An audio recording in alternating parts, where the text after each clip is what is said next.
Revenue department కానీ ఇందులో ఉన్న లంచగొండితనాన్ని రూపుమాపాలని కేసీఆర్ గారు మరి మంచి నిర్ణయం తీసుకున్నారు. రైతులు కూడా ఏ పని చేసుకోవాలన్నా ఇప్పుడు రెవెన్యూకి వెళ్ళాలన్నా కూడా ఇప్పుడు లంచం ఏదైనా కూడా లంచం. కానీ ఇది 100 సంవత్సరాల నుంచి నడుస్తూనే ఉంది.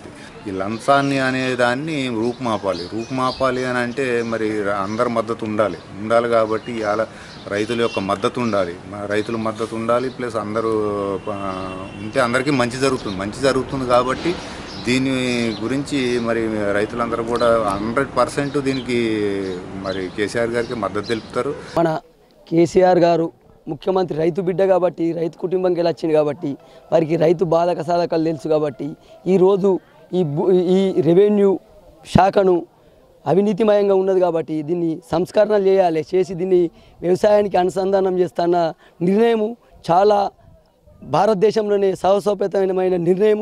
కాబట్టి ఈ నిర్ణయానికి ఉద్యోగ సంఘాలు కానీ ప్రతిపక్షాలు కానీ అడ్డుకుంటే దానికి మేము రైతు సంఘాలు ప్రతి గ్రామాలలో ఉన్న రైతు సంఘాలను కూడా దానికి ధీటుగా మేము రైతు సంఘాలను కూడా అడ్డుకుంటామని కోరుతున్నాము. రైతులము ఎల్లవేళలా వెన్నంటుంటామని కోరుకుంటున్నాము. రైతుల మేలు కోరి రైతు బంధు, రైతు బీమా ఇవన్నీ ఎందుకు పెట్టిండు?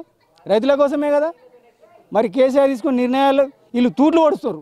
రెవెన్యూ డిపార్ట్మెంట్ మొత్తం ప్రక్షాళన చేయాలి. ప్రక్షాళన చేసి వాళ్ళ భర్తం పట్టాలి. కేసీఆర్ కూడా మొన్నే చెప్పారు, ఈ ఎలక్షన్స్ అయిపోయిన ఒక 15 రోజులు ఆగుండ్రి, నేను చూసుకుంటా, మీరు ఓపిక పట్టుండ్రి అని చెప్పాడు. మేము కూడా ఆయన నిర్ణయం కోసమే ఎదురు చూస్తున్నాము.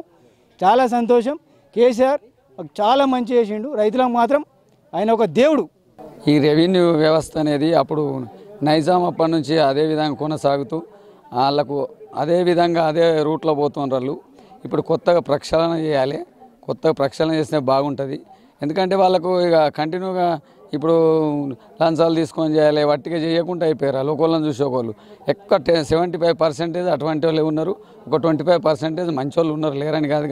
కానీ 75 ఉన్నప్పుడు ఈ 25 వాళ్ళు ఏం చేయలేరు. కాబట్టి ప్రక్షాళన జరగాల్సిందే అని కేసీఆర్ గారిని కోరుతున్నాను.